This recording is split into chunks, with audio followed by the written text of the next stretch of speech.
Aku mengalami malam yang mengubah hidupku dan persahabatan kami selamanya. Halo, aku Lara. Umurku 22 tahun dan cerita ini terjadi di sebuah apartemen kecil di Bandung, tempat aku tinggal bersama sahabatku, Ardi. Kami pindah dari sebuah kota kecil di Jawa Barat dengan satu tujuan, meraih sukses. Ardi, yang 4 tahun lebih tua dariku, sedang menyelesaikan tahun terakhir kuliahnya di jurusan ekonomi di Universitas Pajajaran. Sedangkan aku baru memulai perjalanan di dunia jurnalistik. Apartemen kami sederhana, tapi penuh dengan jiwa dan harapan yang kami bawa dari kampung halaman. Awalnya, semuanya tidak mudah. Ardi bekerja paruh waktu di sebuah perusahaan kecil yang beberapa bulan kemudian mulai merumahkan karyawan, dan sayangnya dia termasuk yang kehilangan pekerjaan. Aku, tanpa pengalaman kerja, selalu bertemu pintu tertutup setiap kali mencari pekerjaan. Kami berdua berjuang agar tetap bertahan. Lalu, semuanya runtuh sekaligus. Pacar Ardi, Veronica, meninggalkannya. Katanya, Ardi sudah berubah, selalu murung dan penuh masalah, tidak seperti pria ceria yang dulu dia kenal. Aku menjadi satu-satunya yang tetap di sisinya saat dia tenggelam dalam kegelapan tanpa harapan yang kulihat setiap hari di matanya. Aku ingat betul, aku mulai bangun lebih pagi untuk menyiapkan sarapan, memutar lagu-lagu favorit kami, menulis pesan di kulkas. Hari ini matahari bersinar, tapi kita lebih kuat. Aku berharap itu bisa mengusir beban yang menekan dadanya. Suatu malam, Ardi pulang dengan langkah berat, duduk di sofa tua kami dan menatap kosong ke ruang tamu. Aku duduk di sampingnya, meletakkan kepala di bahunya, menawarkan bahu untuk dia menangis dan keluarkan semua beban. Air matanya yang dia sembunyikan itu membuat hatiku hancur. Aku merasa tak berguna.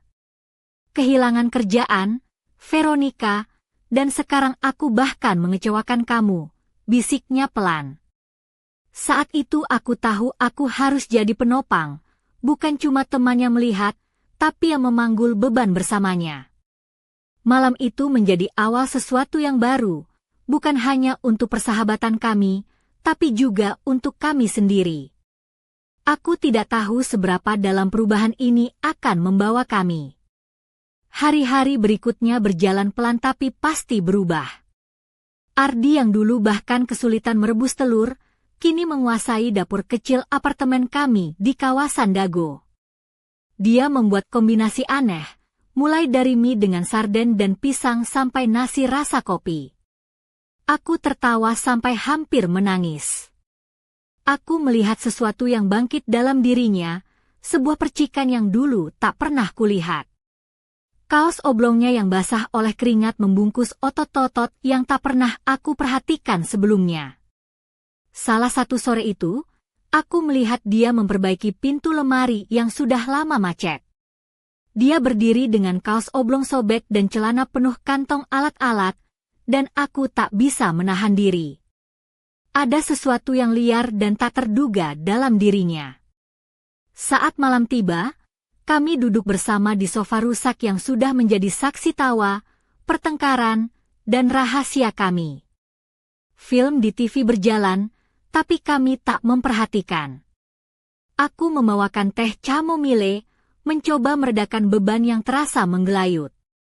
Saat kami bersulang, jari-jari kami bersentuhan sesaat, tapi sentuhan itu mengandung listrik yang tak terduga.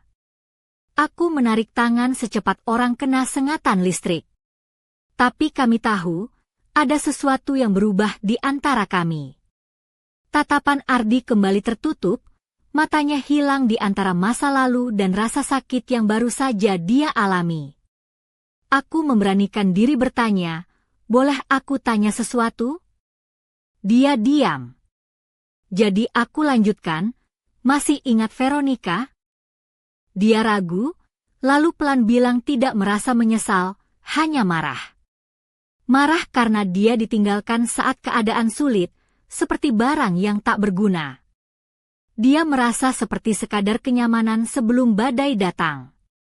Mungkin dia cuma nunjukin siapa dia sebenarnya, katanya dengan suara penuh luka. Terkadang, orang gak siap berjuang buat orang lain. Aku capek duluan. Kata-katanya menusuk lebih dalam dari yang kubayangkan. Dia mengakui mungkin dia lebih mencintai bayangan yang dia buat tentang Veronica daripada wanita sebenarnya dengan segala ketakutan dan pelariannya. Lalu dia bertanya, "Apa kamu pernah lelah memikul bebanku?" Aku tak siap dengan pertanyaan itu. "Capek sama kamu?" Itu kayak capek napas, Ar. "Bukan pilihan, tapi naluri," jawabku jujur. Saat itu, sesuatu retak di antara kami. Batas tak kasat mata yang dulu memisahkan mulai lenyap. Malam itu, hanya ada kami, apartemen tua kami, dan cahaya lampu yang lembut menyinari. Aku merasakan sesak di tenggorokan, tahu bahwa apa yang datang akan berbeda dari apapun yang pernah kami alami. Sesuatu yang membuatku mempertanyakan di mana berhentinya gadis yang tumbuh di samping Ardi dan dimulainya wanita yang kusingkap perlahan. Udara di apartemen berubah, seperti menjadi lebih berat dan pekat. Kami duduk di sofa, dikelilingi cahaya redup, dan aku tahu batas itu hilang. Matanya tak lagi sedih, tapi ada sesuatu yang baru, sesuatu yang belum bisa kujelaskan. "Tolong, aku butuh udara," bisiknya tiba-tiba, lalu bangkit dari sofa. Tapi alih-alih ke jendela, dia mulai mondar-mandir di ruang kecil kami, seperti burung dalam sangkar. Otot-ototnya tegang di balik kemeja basah keringat, siap untuk bertarung atau lari. "Ruang ini kadang terasa seperti penjara," katanya sambil berhenti di depanku. Aku merasa akan meledak kapan saja. Dia memukul dadanya dengan tinju sekuat tenaga sampai aku merasakan getaran di tubuhku. Aku mengerti dia menyimpan sesuatu yang tidak mudah dihilangkan. Tiba-tiba aku punya ide, bagaimana kalau kamu cari tempat untuk mengeluarkan semua beban itu? Tempat di mana kamu bisa jadi diri sendiri tanpa takut dinilai. Dia bingung, tapi aku nggak punya gym atau klub olahraga. Aku tersenyum. Bukan itu maksudku. Aku berdiri dan mendekat, menunjuk ke arah gudang kecil di ujung lorong. Bagaimana dengan gudang tua itu? Tempat kita jarang pakai. Kamu bisa kunci semua bebanmu di sana. Nggak ada yang ganggu. Matanya penuh ketidakpastian, tapi perlahan dia meraih kunci berkarat yang tergantung di pintu. Sentuhannya hangat tapi membuat bulu kuduku merinding. "Lara," gumamnya penuh peringatan. "Ini cuma buat melepas beban, ya?" Aku mencoba tersenyum, meski kata-kata tak terucap menumpuk di tenggorokanku. "Ini rahasia kita. Kamu masuk dengan beban, keluar lebih ringan. Gak lebih dari itu." Ragu di matanya perlahan hilang. Dia menggenggam tanganku lebih erat, kunci masih di antara jari kami, lalu menarikku ke dekatnya. Ini bukan sekadar persaudaraan lagi. Ini pertemuan antara dua tubuh, keras dan lembut, penuh hasrat dan ketakutan. Aku merasakan setiap napasnya, setiap sakit yang dia pendam. Saat tangannya perlahan menyentuh leherku, dia berbisik, "Aku nggak tahu apa aku sanggup." "Aku tahu," jawabku sambil memutar kunci di telapak tangan sampai jari kami terlepas. "Coba saja. Aku di sini. Aku urus semuanya." Matanya mencari jaminan terakhir di tatapanku. Tubuhku tak lagi milikku, bergetar antara harapan dan sesuatu yang terlarang mulai tumbuh di antara kami.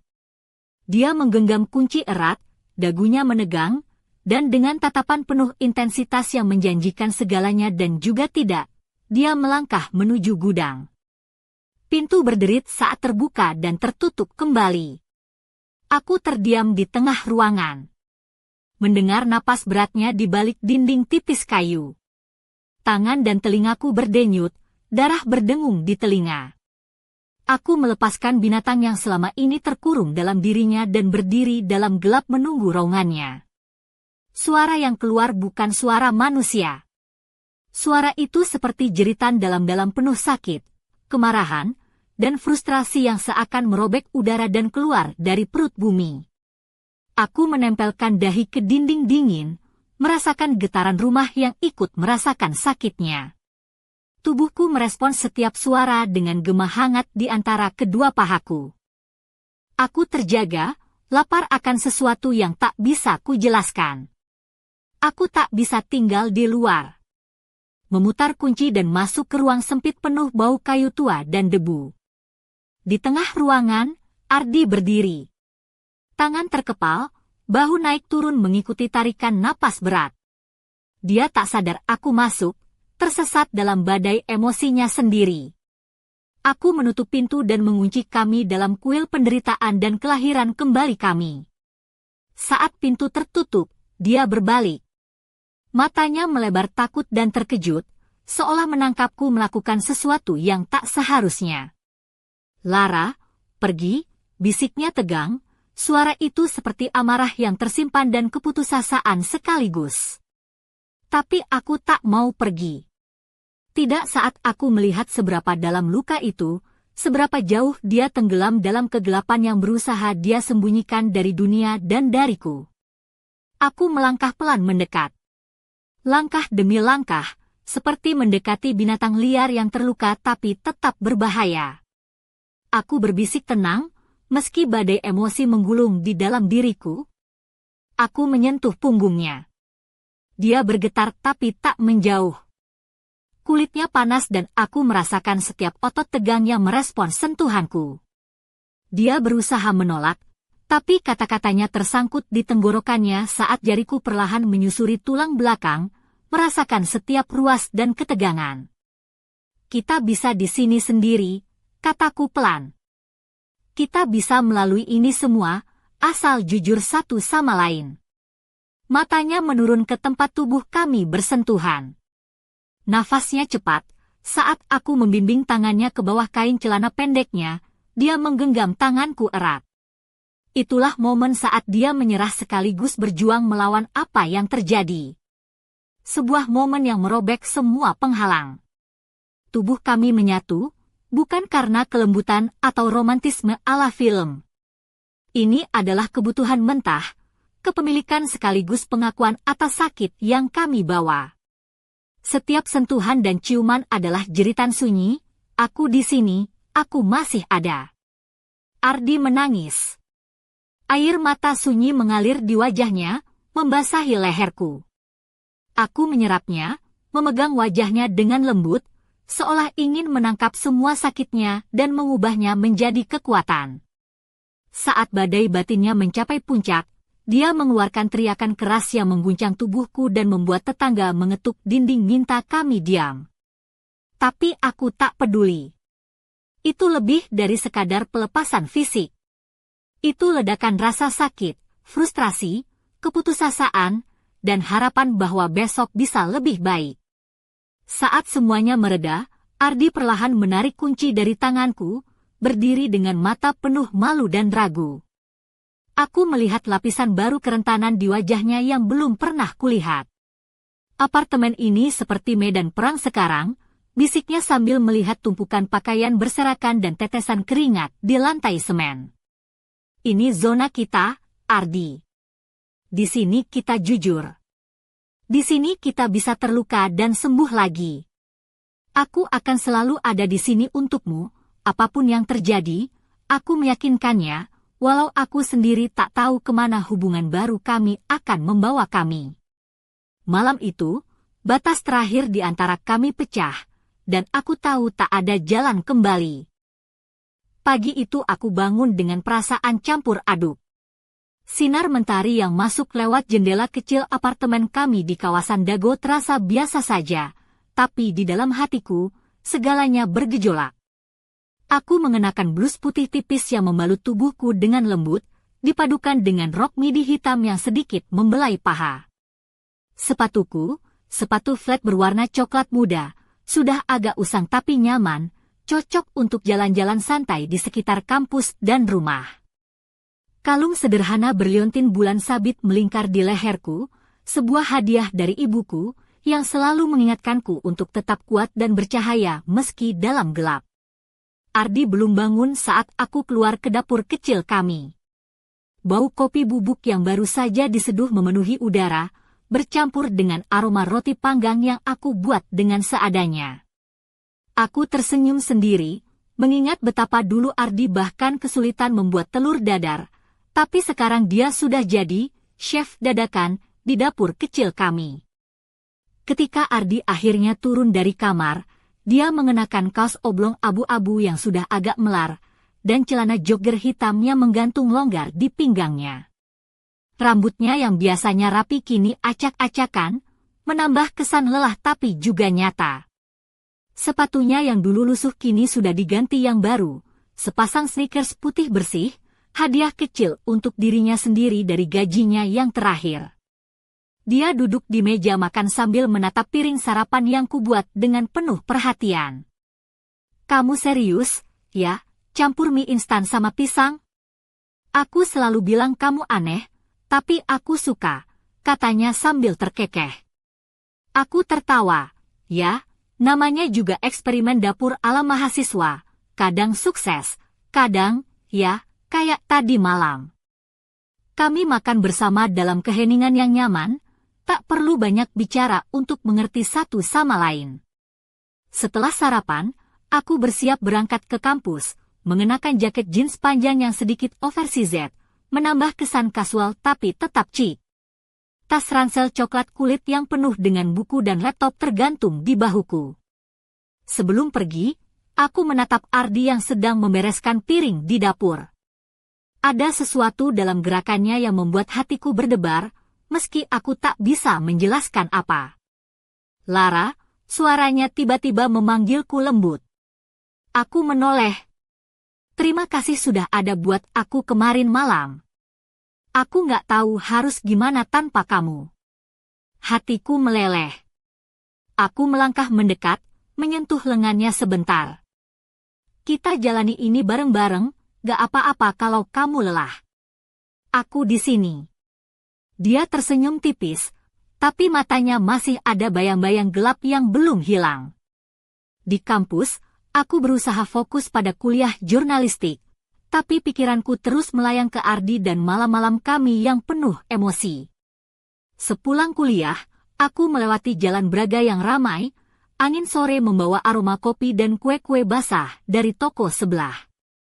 Aku membeli sebatang pisang goreng sebagai camilan, sambil tersenyum mengingat betapa sederhana tapi berwarna hidupnya hari-hariku sekarang. Sesampainya di apartemen, aku menemukan Ardi sedang duduk di depan pintu gudang. Dia memegang kunci itu dengan erat, matanya kosong tapi penuh tekad. "Kamu sudah siap?" tanyaku pelan, berusaha menyembunyikan detak jantung yang tiba-tiba cepat. Dia mengangguk pelan, "Aku harus siap. Aku nggak mau lagi lari dari semuanya." Aku mengangguk, memegang tangannya, dan bersama-sama kami membuka pintu gudang yang penuh misteri itu. Udara di dalamnya pengap dan penuh debu, tapi juga terasa seperti ruang suci kami, tempat di mana kami bisa menjadi diri sendiri tanpa takut dihakimi. Saat pintu tertutup di belakang kami, aku tahu malam ini akan menjadi titik balik lain dalam cerita kami. Tapi ada sesuatu yang berbisik dalam gelap, sebuah rahasia yang belum siap kami ungkapkan. Apa yang akan kami temukan di balik pintu itu? Ataukah kegelapan di dalam lebih dalam dari yang kami kira? Malam itu, gudang tua di ujung lorong apartemen kami berubah menjadi dunia lain, tempat di mana segala beban Ardi bisa dilepaskan, dan aku menjadi saksi bisu dari perjuangannya melawan bayang-bayang yang mengekangnya. Aku mengenakan dress hitam sederhana yang jatuh lembut di atas lutut, dengan tali tipis yang memperlihatkan bahu halusku. Sepatuku adalah sandal hak rendah berwarna merah marun, yang sedikit menambah aura percaya diri meski suasana kami begitu penuh ketegangan. Kalung rantai tipis dengan liontin kecil berbentuk hati berkilau lembut di bawah cahaya lampu temaram gudang. Ardi duduk di pojok ruangan, tubuhnya membungkuk, tangan terkepal di lutut. Kaos oblong putihnya sudah basah oleh keringat, celana jeans robek di beberapa bagian menambah kesan kasar dan lelah. Rambut hitamnya yang biasanya rapi kini kusut tak beraturan, memperlihatkan betapa beratnya beban yang dipikulnya. Aku duduk di dekatnya, tapi masih menjaga jarak, karena aku tahu malam ini bukan tentang aku, melainkan tentang Ardi dan pertarungannya sendiri. Lara, suaranya serak saat akhirnya dia menatapku. Aku nggak tahu bisa sampai kapan aku bertahan seperti ini. Aku menggeleng pelan, menahan air mata yang hampir jatuh. Kamu sudah kuat sampai di sini, Ardi. Kalau kamu butuh aku selalu ada. Dia tersenyum tipis, tapi matanya penuh luka dan keraguan. Tiba-tiba, dia berdiri dan mulai memukul-mukul dinding kayu gudang dengan tinjunya. Suara pukulan itu memecah keheningan, seperti ingin mengusir semua rasa sakit yang terpendam. Aku menahan napas, menyaksikan perjuangan itu dengan campuran kagum dan sedih. Gila, kamu kayak petinju profesional ya, aku menyelipkan candaan kecil, mencoba mencairkan suasana. Dia tertawa pelan, kalau aku dapat gaji dari setiap pukulan, mungkin udah bisa beli motor baru. Tapi tawa itu segera memudar, dan kami kembali dalam keheningan yang berat. Saat dia lelah, aku meraih tangannya, perlahan memegang erat. Kita bisa lewati ini bersama, Ardi. Dia menatapku lama, seperti mencari kekuatan dari sentuhanku. Kadang aku takut aku akan kalah sama diriku sendiri, katanya lirih. Kalau begitu, jangan lawan sendiri. Aku ada di sini buat kamu. Malam itu, saat kami duduk berdampingan di gudang gelap itu, aku merasakan ikatan yang lebih dalam dari sekadar persahabatan biasa. Ada sesuatu yang mulai tumbuh, sebuah perasaan yang penuh dengan kehangatan tapi juga ketegangan yang sulit dijelaskan. Namun, di balik kehangatan itu, ada bayangan gelap yang menyusup perlahan ke dalam pikiran kami, rahasia dari masa lalu Ardi yang tiba-tiba muncul kembali. Sebuah pesan di ponselnya yang tak sengaja kulihat semalam, dari Veronica, yang mencoba merayunya kembali. Aku menahan diri untuk tidak bertanya, tapi aku tahu, malam-malam kami yang damai akan segera diuji. Apa yang akan terjadi ketika masa lalu datang mengetuk pintu kami? Bisakah kami bertahan, ataukah semuanya akan runtuh seperti gedung tua yang rapuh? Aku hanya bisa berharap, kami cukup kuat untuk menghadapi badai itu bersama. Sore itu udara di Bandung terasa lengket, seperti menahan napas menunggu sesuatu yang tak terduga. Aku mengenakan blus merah marun dengan potongan crop yang memperlihatkan sedikit pinggangku, dipadukan dengan celana jeans high-waist yang membentuk lekuk kaki dengan sempurna. Sepatu slip-on hitamku melangkah ringan di trotoar yang penuh dengan pedagang kaki lima dan aroma sate ayam yang menggoda. Aku bergegas pulang dari kampus, perasaan berat menghantui langkahku. Di dalam tas ransel kulit coklatku, ponselku bergetar berulang kali. Pesan masuk dari Ardi. Tapi bukan pesan biasa. Lara, aku harus bicara. Sekarang. Sesampainya di apartemen, aku menemukan Ardi duduk di sofa dengan wajah yang sulit kubaca, matanya merah seperti habis menangis. Kaos hitamnya menempel basah oleh keringat, sementara celana jogger abu-abu terlihat kusut seperti pikirannya. Apa yang terjadi? Tanyaku sambil duduk di sampingnya, mencoba menebak apa yang membuatnya begitu gelisah.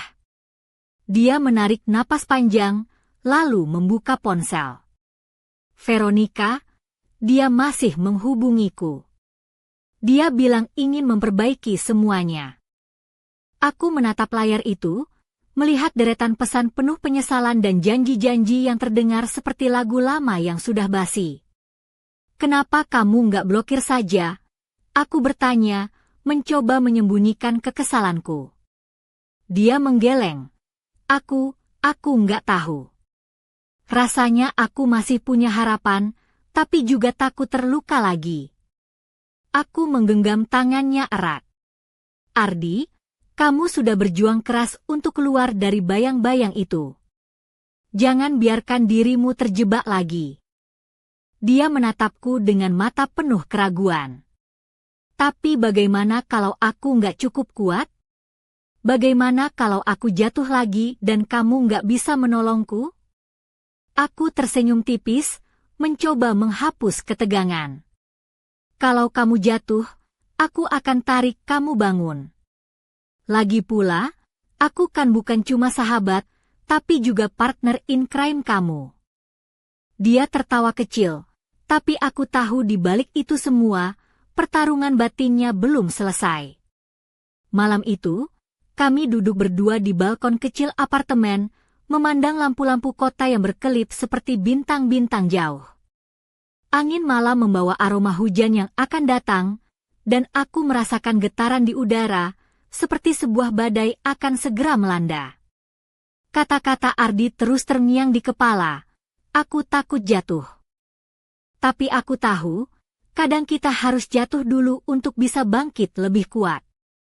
Namun, ada sesuatu yang lebih gelap dari rasa takut itu, rahasia yang belum dia bagi dan bayang-bayang masa lalu yang mungkin akan menghancurkan kami jika dibiarkan tumbuh tanpa pengawasan. Aku menggenggam tangannya, berbisik, kita akan hadapi semuanya bersama. Apapun yang datang. Tapi di sudut hatiku, aku tahu ini baru permulaan. Malam itu, ketika hujan mulai turun perlahan, aku bertanya-tanya, apakah kami benar-benar siap menghadapi badai yang sedang mendekat? Malam itu, hujan turun dengan ritme pelan yang menenangkan, tapi di dalam apartemen kami, suasana justru berdenyut dengan ketegangan yang tak terlihat. Aku masih mengenakan blus merah marun dan celana jeans yang sama, tapi kini jaket kulit hitam tipis melingkari bahuku, menambah kesan tegas yang aku butuhkan saat menghadapi malam penuh kegelisahan ini. Ardi berdiri di dekat jendela, menatap keluar dengan mata yang kosong tapi penuh gejolak. Rambutnya basah karena keringat, kaos hitam yang tadi kusaksikan kini mulai basah oleh air mata yang tak dia tahan lagi. Sepatunya sudah dilepas, dan kakinya telanjang menyentuh lantai dingin, seolah mencari pijakan di tengah kekacauan batinnya. Lara, suaranya pecah. Aku nggak tahu bagaimana cara berhenti memikirkan Veronica. Setiap pesan masuk, setiap bunyi notifikasi, membuat aku kembali ke tempat yang dulu aku coba lari. Aku melangkah pelan ke arahnya, mengenakan senyum yang lembut tapi penuh tekad. Kamu nggak sendiri, Ardi. Kita bisa hadapi ini bareng, satu persatu. Dia menoleh, dan aku melihat tatapan yang penuh rasa sakit sekaligus kerinduan. Tangan kami bertemu, jari-jarinya menggenggam tanganku erat, seolah mencari pegangan di tengah badai. Kadang aku merasa aku harus kuat sendirian, katanya sambil menarik napas dalam, tapi aku capek, Lara. Capek pura-pura kuat. Aku mengusap punggung tangannya, melembutkan suasana. Kuat itu bukan berarti kamu harus menanggung semua sendiri. Aku di sini. Kita bisa lewati ini bersama. Dia tersenyum tipis, tapi ada sesuatu yang berubah dalam dirinya malam itu. Sebuah keberanian baru yang perlahan muncul dari reruntuhan rasa sakit. Aku mengajaknya duduk di sofa, dan kami mulai berbicara tentang masa lalu, tentang ketakutan dan luka yang selama ini tersembunyi. Kata-kata kami mengalir seperti hujan di luar, membersihkan debu-debu lama yang menempel di jiwa kami. Namun, di balik kehangatan itu, ada bisikan samar yang membuat bulu kuduku berdiri. Sebuah pesan masuk di ponselnya yang tiba-tiba membuat Ardi terdiam, matanya melebar penuh ketegangan. Aku melihat layar itu, dan di sana tertulis nama yang membuat darahku berdesir, Veronica. Dengan suara gemetar, Ardi berkata, dia bilang akan datang. Katanya, ingin bicara secara langsung. Jantungku berdegup kencang, dan aku tahu malam ini bukan hanya tentang kami berdua lagi. Ada badai yang lebih gelap sedang menuju, dan kami harus siap menghadapi apapun yang akan terjadi. Aku menggenggam tangannya lebih erat, berbisik, kita hadapi bersama, Ardi. Apapun yang datang. Tapi di dalam hatiku, aku bertanya-tanya, apakah kami benar-benar siap untuk membuka pintu masa lalu yang selama ini kami coba tutup rapat-rapat? Apakah cinta dan persahabatan kami cukup kuat untuk bertahan? Atau semuanya akan runtuh dalam sekejap? Malam itu, apartemen kecil kami di kawasan Dago terasa sesak, seolah udara yang kami hirup dipenuhi ketegangan tak kasat mata. Aku mengenakan blus satin berwarna krem yang menyatu lembut dengan kulitku, dipadukan dengan rok pensil hitam yang membungkus pinggulku dengan anggun. Sepatu hak rendah berwarna nude menambah sentuhan feminin tanpa berlebihan. Kalung mutiara kecil melingkar di leherku, memberi kesan klasik yang kontras dengan suasana tegang di dalam ruangan. Ardi duduk di kursi dekat meja makan, wajahnya tertunduk, tangan gemetar memegang secangkir kopi yang mulai dingin. Rambutnya masih agak berantakan, kaos hitam yang tadi dikenakannya kini terlihat kusam, seolah ikut menanggung beban emosionalnya. Aku berdiri tak jauh darinya, merasakan getaran suasana yang semakin berat. Ardi, suaraku pelan, kamu yakin mau ketemu Veronica? Apa kamu siap menghadapi semuanya?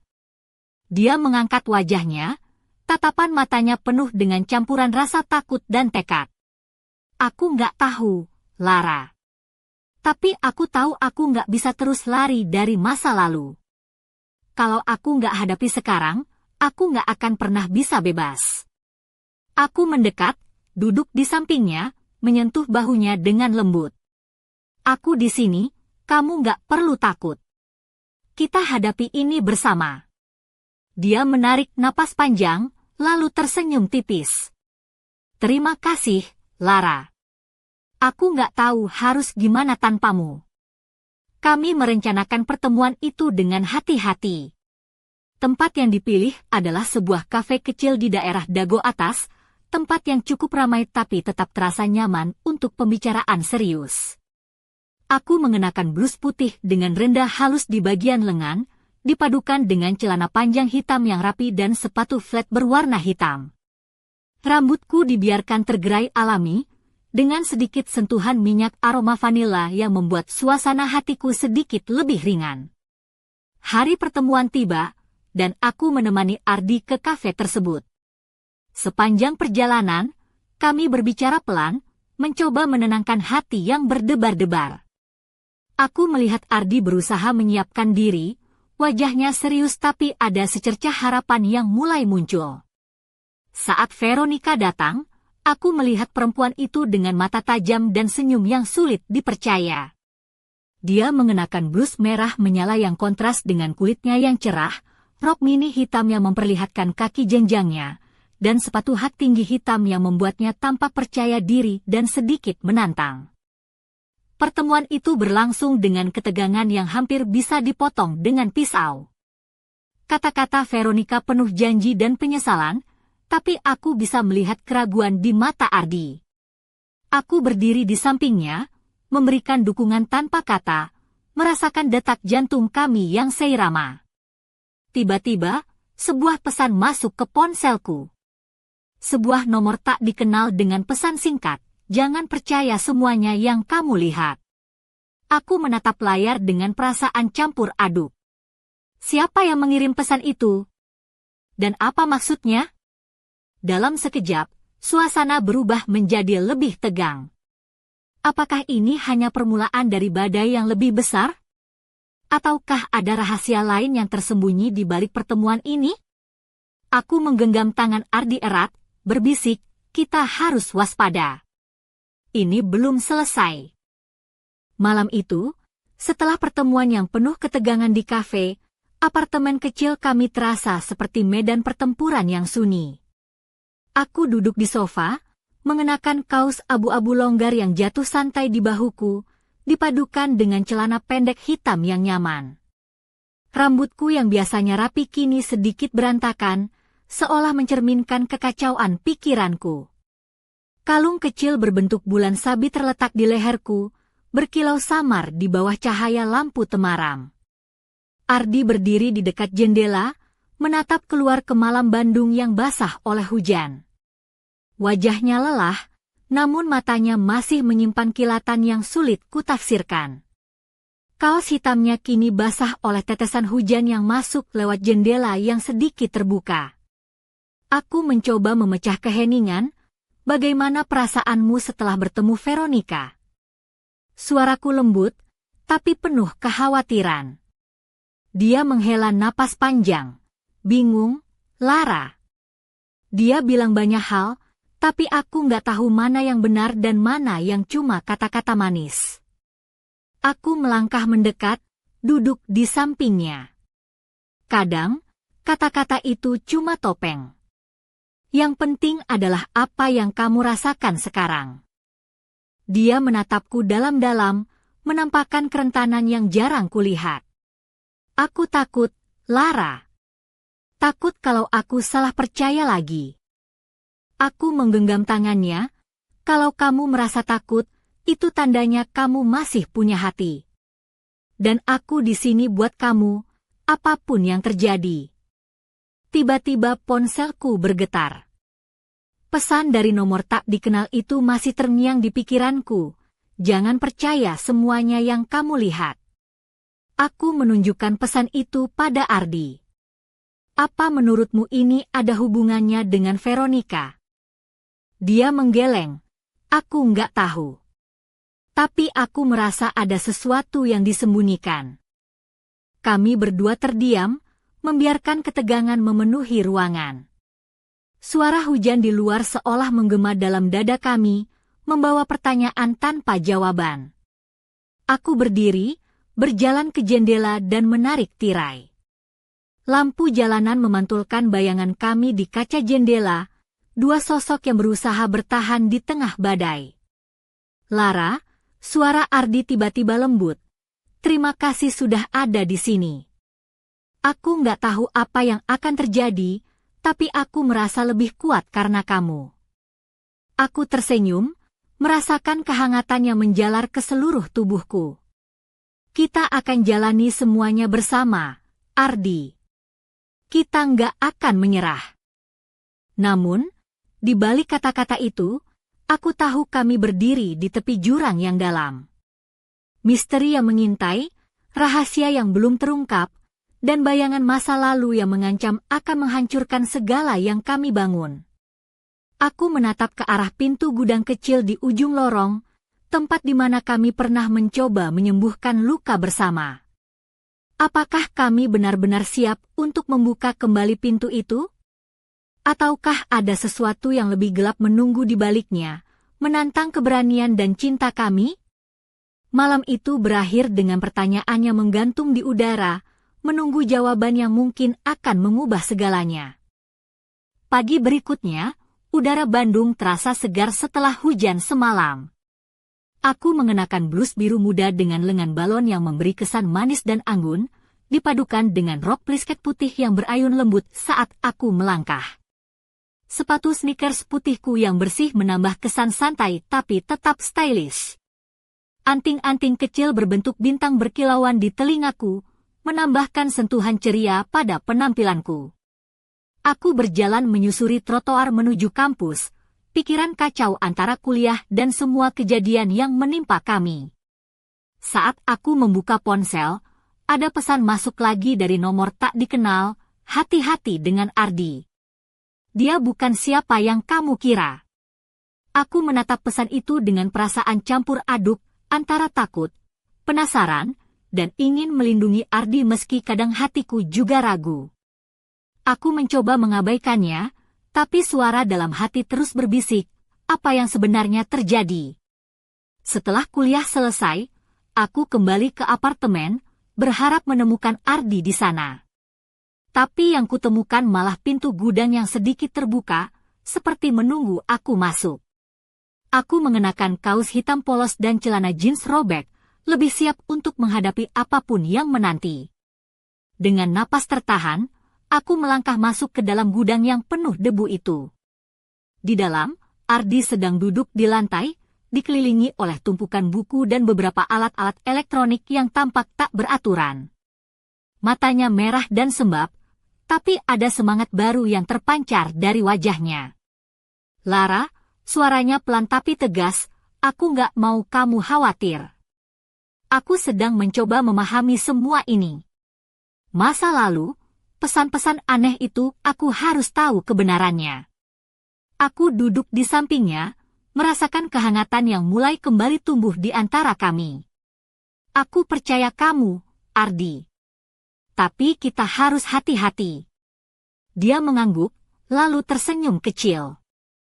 Kamu tahu, aku nggak pernah pandai dengan hal-hal teknis, tapi aku mulai belajar. Mungkin ini cara aku melawan bayang-bayang itu. Aku tertawa pelan, jadi kamu hacker rahasia sekarang. Dia mengangkat alis, kalau begitu aku hacker yang butuh guru. Kamu mau jadi guruku? Aku tersenyum sambil mengangguk. Tapi jangan lupa, aku juga butuh kamu. Kami tertawa bersama, melepas ketegangan sebentar. Tapi di sudut kecil hatiku, ada perasaan tak tenang yang sulit dihilangkan. Di balik tumpukan buku dan kabel itu, aku tahu ada rahasia yang lebih besar dari yang kami bayangkan. Dan malam ini, di gudang kecil itu, kami berdua bersumpah untuk menemukan kebenaran. Namun, saat aku menatap Ardi yang sibuk mengotak-atik laptop tua, aku bertanya pada diri sendiri, apakah kami benar-benar siap menghadapi apa yang akan kami temukan? Ataukah kebenaran itu justru akan menjadi jurang yang memisahkan kami selamanya? Malam semakin larut saat aku dan Ardi masih terjebak dalam labirin pikiran dan data yang kami kumpulkan di gudang kecil itu. Aku mengenakan tank top berwarna krem yang membalut tubuhku dengan lembut, dipadukan dengan celana pendek jeans berwarna gelap. Rambutku dikepang longgar, beberapa helai jatuh menutupi wajahku yang mulai lelah. Gelang sederhana dari perak berkilauan di pergelangan tanganku, menjadi satu-satunya hiasan yang aku pakai malam ini. Ardi duduk di depan laptop tua yang layarnya berkedip-kedip, tangannya cekatan mengetik dan mengklik, mencoba membongkar misteri yang selama ini menyelimuti hidup kami. Kaos hitamnya sudah lusuh dan celana jogger abu-abu yang dikenakannya terlihat kusut, tanda betapa lama kami terjebak di ruang sempit ini. Aku nemu sesuatu. Lara, katanya tiba-tiba, suaranya penuh antusiasme dan sedikit gemetar. Pesan-pesan itu bukan cuma dari Veronica. Ada orang lain, seseorang yang sengaja mengawasi kita. Aku mendekat, menatap layar dengan cemas dan penasaran. Baris-baris kode dan pesan tersembunyi muncul di depan mata kami, seperti teka-teki yang harus kami pecahkan bersama. Tapi kenapa? Apa yang mereka inginkan? Tanyaku, suara serak karena lama tak berbicara. Ardi menggeleng, wajahnya serius. Aku nggak tahu, tapi ini lebih dalam dari yang aku kira. Ada sesuatu yang besar sedang terjadi, dan kita terjebak di dalamnya. Aku merasakan dinginnya udara malam masuk lewat jendela yang sedikit terbuka, tapi tubuhku terasa panas oleh adrenalin dan ketegangan. Kami berdua duduk berdampingan, menyatukan kekuatan untuk melawan bayangan yang mengancam. Tiba-tiba, suara notifikasi ponselku mengagetkan kami berdua. Pesan baru masuk, jangan biarkan masa lalu menguasai masa depanmu. Aku menatap Ardi, dan dia membalas dengan tatapan tegas. Kita harus terus maju, Lara. Apapun yang terjadi. Aku meraih tangannya, merasakan keteguhan yang selama ini aku cari. Aku di sini, Ardi. Kita hadapi ini bersama. Namun, di balik keberanian kami, ada pertanyaan yang terus mengusik. Siapa sebenarnya orang di balik pesan-pesan misterius itu? Apa rahasia gelap yang mereka sembunyikan? Dan apakah kami siap menghadapi kebenaran yang mungkin akan mengubah segalanya? Malam itu, di gudang kecil yang penuh debu dan kenangan, kami bersumpah untuk tidak menyerah. Tapi aku tahu, perjalanan kami baru saja memasuki babak paling gelap. Dan apapun yang terjadi, Kami harus siap menghadapi konsekuensinya. Malam itu, keheningan apartemen kami di Dago terasa berbeda, seperti menahan napas sebelum ledakan besar. Aku mengenakan gaun hitam panjang dengan potongan simpel namun elegan yang membungkus tubuhku dengan sensual tanpa berlebihan. Sepatu hak tinggi berwarna merah tua menambah kesan percaya diri yang aku butuhkan. Rambutku tergerai indah, dan kalung berlian kecil berkilauan di leher, memantulkan cahaya lampu temaram yang menerangi ruangan. Ardi berdiri di tengah ruangan, kaos oblong abu-abu yang menempel di tubuhnya memperlihatkan otot yang selama ini tersembunyi. Celana jeans gelapnya pas, dan sepatu kulit coklat mengkilap menambah aura maskulinitasnya. Matanya tajam, tapi ada bayang-bayang gelap yang tak bisa disembunyikan. Kami berdua tahu, malam ini adalah titik balik. Semua rahasia, semua luka, dan semua tantangan yang kami hadapi akan mencapai puncaknya. Tiba-tiba, pintu apartemen kami diketuk pelan tapi tegas.